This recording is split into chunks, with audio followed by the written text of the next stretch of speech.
हाँ, ये या CHSL में पूछे गए अंग्रेजी के प्रश्नों का हल करते हैं। पहला question, select the most appropriate synonym of the given word. Erode, erode का अर्थ होता है खात्मा करना। प्रिजर्व मतलब संरक्षित करना, फिक्स मतलब फिक्स करना, डिसइंटीग्रेट मतलब विखात्मा करना, बिल्ड मतलब निर्माण करना। तो इसका आंसर हो जाएगा ऑप्शन नंबर 3 डिसइंटीग्रेट, क्योंकि दोनों का एक समान अर्थ है खात्मा करना। Second question, in the sentence identify the segment which contains the grammatical error. इस नीचे दिए गए वाक्य में हम लोग को एरर खोजना है कि किस भाग में एरर है। India's largest car maker is evaluating the launch to a small electric car next year। तो यहाँ लॉन्च के साथ हम लोग ऑफ प्रीपोजिशन का यूज करते हैं, लेकिन यहाँ टू दिया हुआ है इसलिए लॉन्च टू गलत हो जाएगा। यहाँ लॉन्च ऑफ होना चाहिए, इसलिए टू के जगह ऑफ होना चाहिए। तो to a small electric car जो सेंटेंस का पार्ट है इसमें एरर है, इसलिए ऑप्शन नंबर 2 हो जाएगा। Third question, in the sentence identify the segment which contains the grammatical error. इसमें भी एरर वाले पार्ट को आइडेंटिफाई करना है। Many of China's exports has been redirected to the domestic market in view of the more consumption driven economy. तो many of के साथ यहाँ पे एक्सपोर्ट्स का यूज किया गया है। एक्सपोर्ट्स प्लुरल है, तो प्लुरल के साथ हम लोग हैव का यूज करेंगे, इसलिए हैज़ बीन नहीं होगा। हैज़ सिंगुलर के साथ यूज किया जाता है। जैसे राम हैज़ अगर प्लुरल हो जाएगा तो राम एंड सीता हैव, इसलिए एक्सपोर्ट्स प्लुरल है तो यहाँ ऑक्सिलरी वर्ब हैव का यूज करेंगे, हैज़ गलत है, इसलिए ऑप्शन नंबर 3 होगा। Next question, question number 4, select the most appropriate option to substitute the underlined segment in the given sentence. If there is no need to substitute it, select no improvement। यहाँ sentence में underline किया हुआ है, हमें उसमें देखना है कि क्या एरर है। अगर कोई एरर नहीं है तो उसमें नो इम्प्रूवमेंट टिक करना है। सेंटेंस पे आते हैं। 2 senior officers have been entrusted with the responsibility by organize the reception of the guest. तो यहाँ बाय ऑर्गेनाइज अंडरलाइंड है, तो यहाँ responsibility by organize the reception, इस पे आते हैं। तो रिसेप्शन ऑर्गेनाइज करने की जिम्मेदारी उठाते हैं, ऑर्गेनाइज करने की जिम्मेदारी। तो की यानी ऑफ से का डिनोट होता है, बाय का मतलब होता है के द्वारा। तो रिसेप्शन ऑर्गेनाइज करने के द्वारा जिम्मेदारी तो नहीं उठाया जा सकता है, रिसेप्शन ऑर्गेनाइज करने का जिम्मेदारी उठाया जा सकता है। तो का के लिए हम लोग ऑफ का यूज करेंगे, क्योंकि बाई का अर्थ होता है के द्वारा, जो कि यहाँ गलत है। Next question number 5, fill in the blanks. During the elections political parties try to fill in the blanks their rivals in order to gain advantage.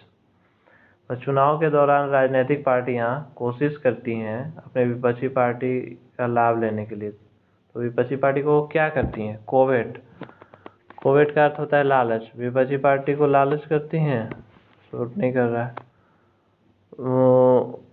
Commend,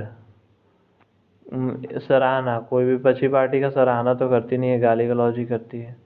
Lord मतलब जोर से बोलना, तो विपक्षी पार्टी को जोर से तो बोलेंगे नहीं, गाली गलौज ही करती हैं। यानी विलीफाई इसका आंसर हो जाएगा। विलीफाई मतलब गाली देना।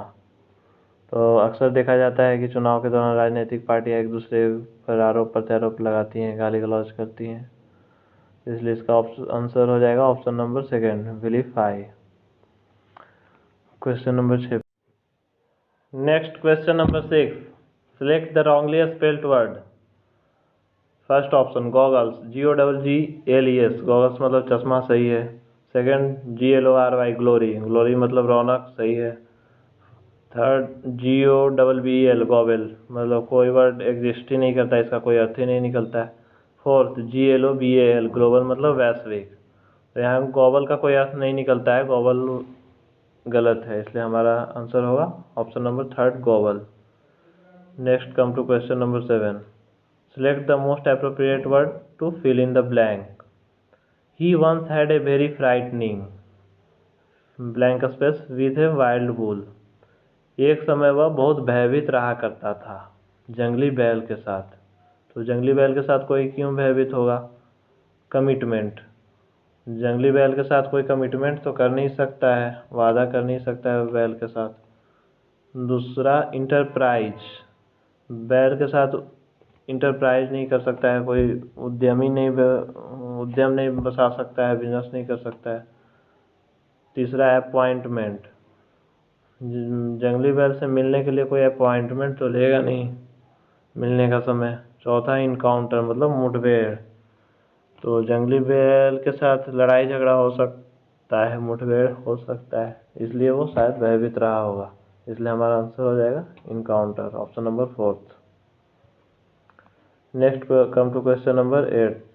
Select the most appropriate synonym of the given word. Entangle, synonym of the given word. Entangle. Entangle मतलब होता है फंसाना। Implicate मतलब भी होता है फंसाना। Exclude मतलब होता है किसी को मुक्त कर देना। Release का अर्थ होता है रिहा कर देना।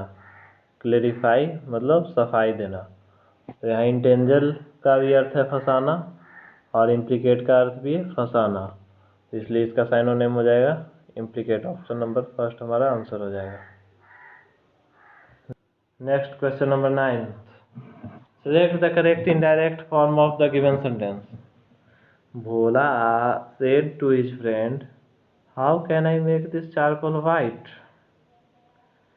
तो जब हम डायरेक्ट स्पीच से इनडायरेक्ट स्पीच बनाते हैं तो WH वर्ड रहने पे सेड या टोल्ड को आस्क्ड में कन्वर्ट कर देते हैं, इसलिए सेड का आस्क्ड हो जाएगा। According to rule of narration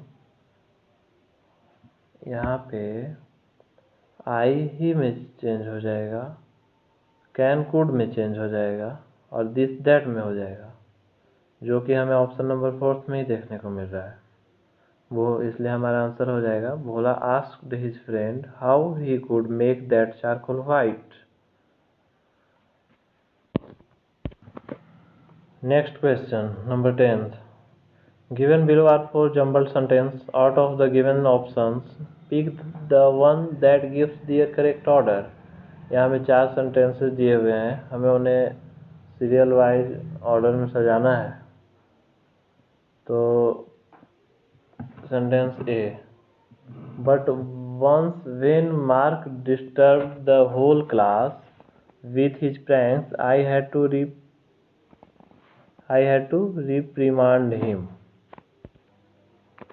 मतलब, लेकिन एक बार जब मार्क ने पूरी कक्षा को अपने प्रैंक से परेशान किया तो मुझे उसे फटकारना पड़ा। Sentence B. He was in 3rd grade when I taught at saint Mary's school. जब मैं सेंट मैरीज स्कूल में पढ़ता था तब वह 3री कक्षा में था। Sentence C.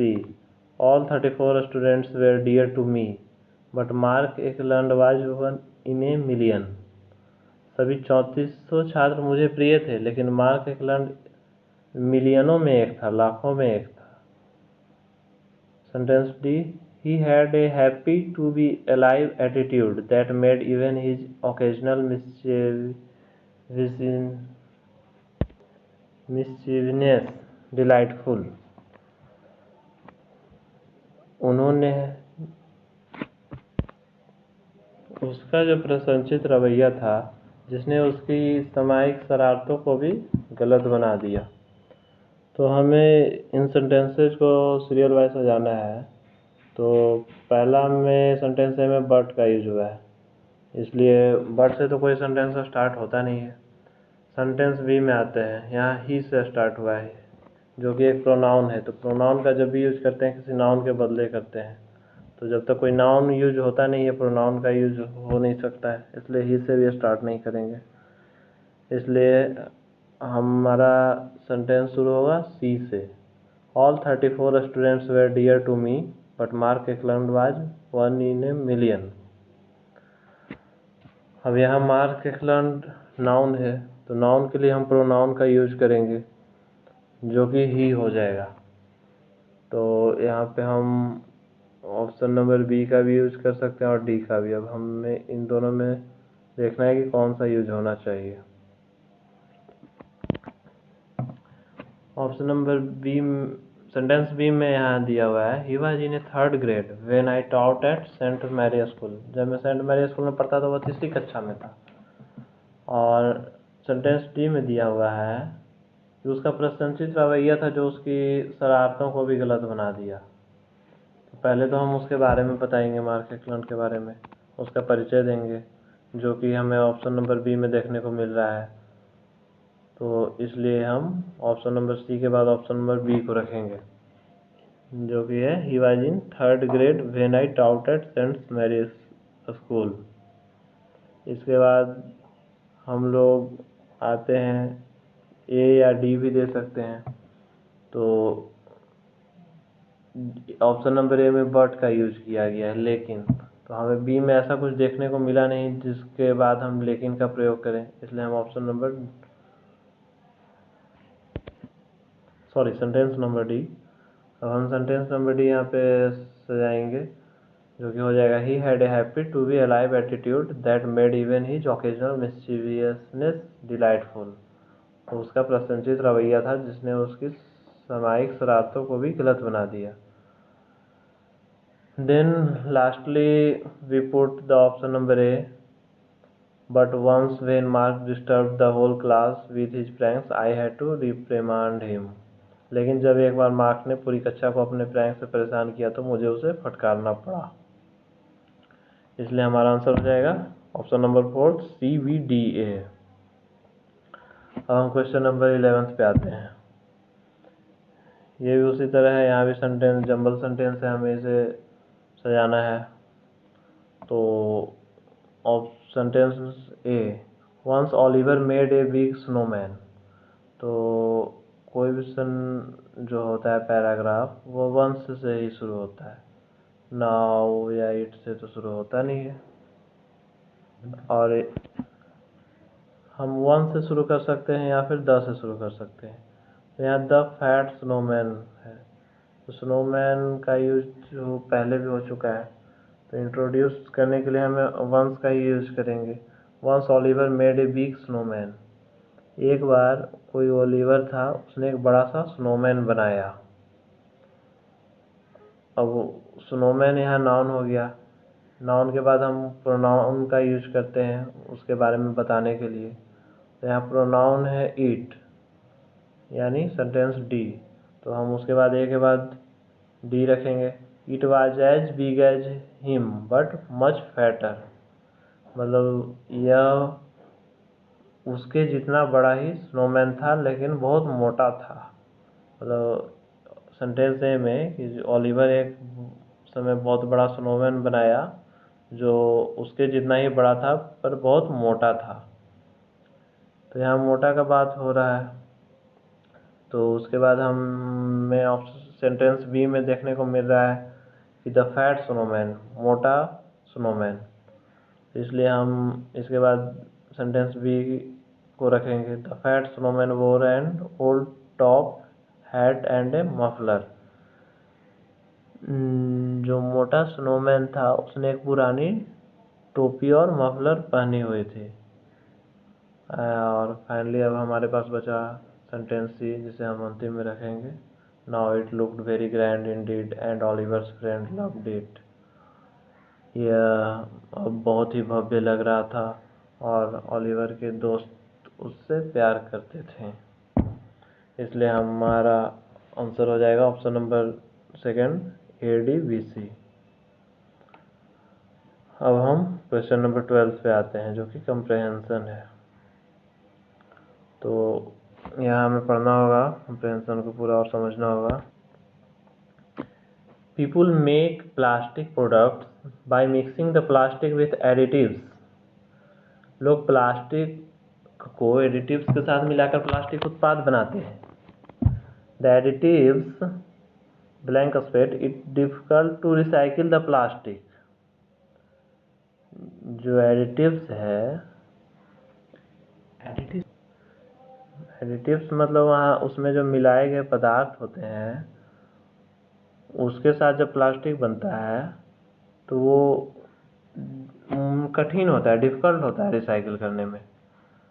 तो एडिटिव्स यहाँ क्या होगा, क्योंकि हमारा पहला सेंटेंस था पीपल मेक प्लास्टिक, ये कि प्रेजेंट टेंस में है, तो उस हिसाब से यहाँ भी प्रेजेंट टेंस में होना चाहिए। तो एडिटिव्स मेक ही प्रेजेंट को डिनोट करेगा।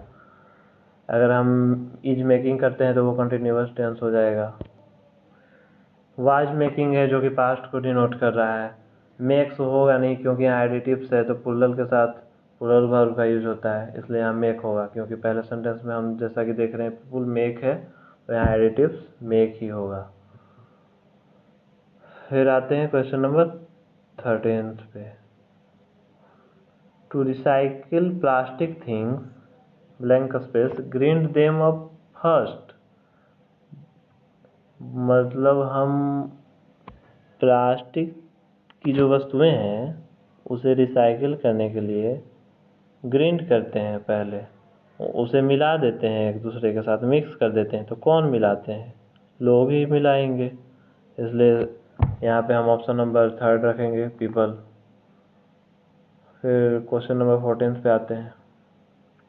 बट दिस न्यू, जब प्लास्टिक उत्पादों को मिलाने के बाद जो कुछ नया तैयार होता है, तो नया क्या तैयार होगा? मटेरियल ही तैयार होगा। पदार्थ जब कुछ को मिला के हम बनाते हैं तो एक नया मटेरियल तैयार होता है। कंपोनेंट तो हो जाएगा, या कंपोनेंट, थिंग्स, ऑब्जेक्ट, ये कुछ पहले की वस्तुएं होती हैं जो ऑलरेडी बनी हुई होती हैं, उन्हें डिनोट करने के लिए यूज किया जाता है। जब कोई नया चीज़ बनता है तो उसे हम मटेरियल कहते हैं। तो इसलिए यहाँ हो जाएगा but this new material is not easy to use again. अब हम क्वेश्चन नंबर 15 पे आते हैं। A laboratory in California made a new type blank space plastic to deal with this problem। मतलब कैलिफोर्निया के एक लेबोरेटरी में, शोध संस्थान में, वैज्ञानिकों ने एक नया टाइप का प्लास्टिक बनाया है इस प्रॉब्लम से डील करने के लिए। तो न्यू टाइप ऑफ प्लास्टिक होना चाहिए क्योंकि प्लास्टिक का नया टाइप होगा। टू होगा नहीं क्योंकि प्लास्टिक को प्रकार तो हो नहीं सकता है। इन होगा नहीं क्योंकि प्लास्टिक में प्रकार हो नहीं सकता है। विद होगा नहीं क्योंकि प्लास्टिक के साथ प्रकार हो नहीं सकता है। प्लास्टिक का एक प्रकार होगा, इसलिए न्यू टाइप ऑफ प्लास्टिक। अब क्वेश्चन नंबर 16 पे आते हैं। Next question number 16, blank space scientist put the new plastic in high acid solution. वैज्ञानिक जो है उस ये नए बने हुए प्लास्टिक को एक उच्च अम्ल वाले सॉल्यूशन में रखते हैं। The plastic and the additives break apart. तब प्लास्टिक में मिले हुए जो पार्ट हैं वो अलग अलग हो जाते हैं। तो यहाँ सेंटेंस का मतलब नहीं कर रहा है कि वैज्ञानिक जब रखते हैं इसे हाईली एसिड सॉल्यूशन में तब यह अलग हो जाता है। तो जब रखते हैं, तो जब के लिए हम क्या यूज कर सकते हैं? वेन ही यूज करेंगे, क्योंकि बट का अर्थ होता है लेकिन, अनटिल का होता है तब तक, देन का होता है तब, वेन का अर्थ होता है जब। इसलिए यहाँ हमारा ऑप्शन नंबर 3 वेन सही हो जाएगा। Next come to the question number 17। Select the most appropriate antonym of the given word. यहाँ हमें वर्ड दिया हुआ है एक्सैगरेट, जिसका अर्थ होता है एक्सैगरेट का अर्थ होता है बढ़ाना, और हमें इसका एंटोनिम बताना है, यानी इसका उल्टा शब्द। तो एम्पलीफाई मतलब भी होता है बढ़ाना, ओवरडू मतलब भी होता है किसी चीज़ का अति यानी बढ़ाना, हाइटेन मैंने ऊंचा करना बढ़ाने के सेंस में, और कंप्रेस मतलब होता है दबाना, छोटा करना। तो एक्सैगरेट का उल्टा यहाँ हो जाएगा बढ़ाना का अर्थ दबाना, घटाना, छोटा करना। इसलिए इसका ऑप्शन हो जाएगा ऑप्शन नंबर 4 कंप्रेस, इसका आंसर हो जाएगा। अब हम क्वेश्चन नंबर 18 पे आते हैं। Select the wrongly spelled word. Agriculture, AGRICULTURE, agriculture मतलब कृषि होता है, सही है। एग्रेसिव, एग्रेसिव का स्पेलिंग गलत है। यहाँ दिया हुआ है AGGRASSIV जो कि गलत है, इसका सही स्पेलिंग हो जाएगा। एग्रेसिव का स्पेलिंग होता है AGGRESSIV, ए की जगह ई होना चाहिए, ये है जो कि गलती है। एग्रेसिव मतलब आक्रामक। एजिटेशन भी सही है, AGITATION, एजिटेशन मतलब आंदोलन। ये एग्रीमेंट भी सही है, AGREEMENT, एग्रीमेंट मतलब सहमति। अब क्वेश्चन नंबर 19 पे आते हैं। हैंगिंग बाय ए थ्रेड, पतले धागे से झूला देना, पतले धागे से झूला होना, इसका अर्थ ये निकल रहा है पतले धागे से कोई लटका हुआ है, मतलब बहुत खतरनाक स्थिति में फंसा हुआ है, तो इसलिए इसका आंसर हो जाएगा be in a dangerous situation, किसी खतरनाक स्थिति में फंसा हुआ होना, ऑप्शन नंबर फर्स्ट। अब हम क्वेश्चन नंबर 20 पे आते हैं। Select the most appropriate option to the substitute the underlined segment in the given sentence. If there is no need to substitute it, select no improvement. Sentence में जो part underlined है वहाँ क्या गलती है उसको बताना है, और अगर कोई गलती नहीं है तो फिर नो इम्प्रूवमेंट पे क्लिक करना है। He has been solving this sum for a couple of hours, but he did not solve it yet. वह इस सम को, इस जोड़ को कपल ऑफ आवर्स से सोल्व करने की कोशिश कर रहा है, हल करने की कोशिश कर रहा है, माने घंटों से कोशिश कर रहा है। But he did not solve it yet, वह अभी तक इसे सोल्व नहीं कर पाया, हल नहीं कर पाया। तो जैसा कि हम देख पा रहे हैं कि सेंटेंस का पहला पार्ट जो है ही हैज़ बीन सोल्विंग, ये प्रेजेंट टेंस में है, और जो दूसरा है ही डिड नॉट का जो यूज हुआ है ये पास्ट को डिनोट कर रहा है, जो कि गलत है। पहला अगर प्रेजेंट है तो दूसरा भी प्रेजेंट होना चाहिए, इसलिए हम यहाँ डिड नॉट की जगह हैज नॉट करेंगे। और वैसे भी यहाँ येट का यूज हुआ है जो कि परफेक्ट टेंस में ही यूज होता है, तो इसलिए हम हैज नॉट सोल्व्ड इट यहाँ लिखेंगे। हमारा आंसर हो जाएगा option number first, has not solved it. अब क्वेश्चन नंबर 21 पे आते हैं। Select the word which means the same as the group of words given. Rapid increase in the number or amount of something. किसी चीज की संख्या या मात्रा में अचानक से उछाल आ जाना, बढ़ाव आ जाना, तो इसको हम क्या कह सकते हैं? तो इसका आंसर हो जाएगा प्रोलिफरेशन। प्रोलिफरेशन का अर्थ होता है किसी चीज की मात्रा या संख्या में बढ़ाव आ जाना, और हमें ऊपर सेंटेंस में भी यही लिखा हुआ है, rapid increase in the number और अमाउंट ऑफ समथिंग, किसी चीज की मात्रा या संख्या में अचानक बढ़ाव आ जाना। क्योंकि पहला ऑप्शन तो पॉसिटिव दिया हुआ है जिसका अर्थ ही होता है कमी, और यहाँ बढ़ाने की बात हो रहा है तो पहला ऑप्शन तो होगा नहीं। प्रोपेंसिटी, प्रोपेंसिटी का अर्थ प्रवृत्ति, जिसका इससे कोई लेना देना नहीं है। तीसरा है प्रमोशन, मतलब प्रोन्नति होना, जो कि होगा नहीं, इसलिए हमारा आंसर ऑप्शन नंबर 4 ही होगा। Next question number 22। Select the word which means the same as the group of words given. Living in air, हवा में रहना, तो ऑप्शन नंबर फर्स्ट में आता है हेवनली। हेवनली मतलब स्वर्ग होता है, स्वर्ग कहाँ है कोई जानता नहीं है, हवा में कहाँ है, तो ये तो होगा नहीं। दूसरा है एरियल, एरियल का अर्थ ही होता है हवा में, इसलिए इसका आंसर लिविंग इन एयर का हो जाएगा एरियल, ऑप्शन नंबर सेकंड हमारा आंसर हो जाएगा। ऑप्शन नंबर थर्ड विजुअल, मैंने जिसे देख सकते हैं, तो ये तो होगा नहीं क्योंकि देखा तो किसी भी चीज़ को जा सकता है, चाहे वो हवा में हो या धरती पे। चौथा है फीदरी, फीदरी का अर्थ होता है पंख वाला, तो पंख वाला में चिड़िया आ गई, ये सब हवा में भी रहते हैं धरती पे भी रहते हैं, तो इसलिए आज यहाँ एरियल ही इसके हिसाब से सूट कर रहा है। Next question number 23। Select the correct passive form of the given sentence. यहाँ हमें एक्टिव से पैसिव में बदलना है।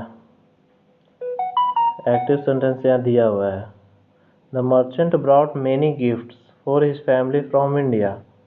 व्यापारी ने भारत से अपने परिवार के लिए बहुत सारे पुरस्कार लाए, गिफ्ट लाया, तोहफा लाया। तो एक्टिव से जब हम पैसिव में चेंज करते हैं तो सब्जेक्ट ऑब्जेक्ट हो जाता है, ऑब्जेक्ट सब्जेक्ट में परिवर्तित हो जाता है।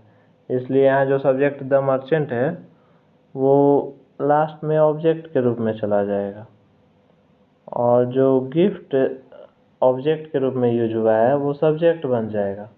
तो यहाँ मेनी गिफ्ट्स से हम सेंटेंस को स्टार्ट करेंगे, और जो यहाँ प्रेजेंट टेंस का जो हम पैसिव बनाते हैं वहाँ इज एम आर लगाते हैं, और पास्ट टेंस के पैसिव जब बनाते हैं तो वाज वेयर लगाते हैं। तो ये सेंटेंस हमें दिया हुआ है पास्ट टेंस में, तो यहाँ हम वाज वेयर का यूज करेंगे। कम भी कर सकते हो, इसलिए इसका आंसर हो जाएगा option number second, many gifts were brought by the merchant for his family from India. क्योंकि यहाँ रूल के अनुसार पास्ट टेंस है तो वाज वेयर का यूज किया गया है, और मेनी गिफ्ट को सब्जेक्ट के रूप में रखा गया है जो कि वहाँ ऑब्जेक्ट था। मर्चेंट वहाँ सब्जेक्ट था, उसको ऑब्जेक्ट के रूप में यहाँ रखा गया है। हमारा ऑप्शन नंबर सेकेंड ही सही है। अब आते हैं next question, question number 24। Select the most appropriate antonym of the given word dense. Dense का अर्थ होता है घना, तो घना का एंटोनिम हो जाएगा विरल, जो कि बहुत दूर दूर पर। घना मतलब हो गया कि बहुत पास पास, इसका एंटोनिम यानी उल्टा शब्द हो जाएगा विरल, बहुत दूर दूर पर फैला हुआ। तो हम आते हैं ऑप्शन पे, option number first crammed. Crammed का अर्थ होता है चरमरा जाना। स्पेर्स का मतलब होता है फैला हुआ, इसलिए इसका आंसर हो जाएगा डेंस का एंटोनिम स्पेर्स। घना का अर्थ दूर दूर यानी फैला हुआ। पाइल्ड का अर्थ हो जाता है नुकीला। जैम्ड का अर्थ हो जाता है जाम। तो यहाँ ऑप्शन नंबर सेकंड स्पेस ही सही होगा। अब आते हैं last question 25th। Select the most appropriate meaning of the given idiom. To shake off. तो टू शेक ऑफ का अर्थ हो जाता है छुटकारा पाना। अब हम आते हैं ऑप्शंस पे। पहला है टू रिकलेक्ट, किसी चीज़ को पुनः संग्रह करना। दूसरा है टू पास ऑफ, गुजर जाना। तीसरा है टू गेट रीड ऑफ, छुटकारा पाना। तो इसलिए इसका आंसर हो जाएगा to get rid of, option number third. To shake off का अर्थ भी होता है छुटकारा पाना, और टू गेट रीड ऑफ का भी अर्थ होता है छुटकारा पाना। Option number fourth to denounce, मतलब निंदा करना। तो हमारा आंसर होगा option number third to get rid of. हमारा आज का क्वेश्चन पूरा हुआ। थैंक्स फॉर वॉचिंग दोस्तों। हमने अपनी जानकारी के अनुसार आपको एसएससी द्वारा पूछे गए प्रश्नों का हल कराने का कोशिश किया है। हमारा प्रयास रहेगा कि दिन प्रतिदिन इस जानकारी को और बेहतर बनाया जाए। इसके लिए हमारी गलतियों को सुधारने के लिए आप लोगों के सुझाव आमंत्रित हैं। धन्यवाद।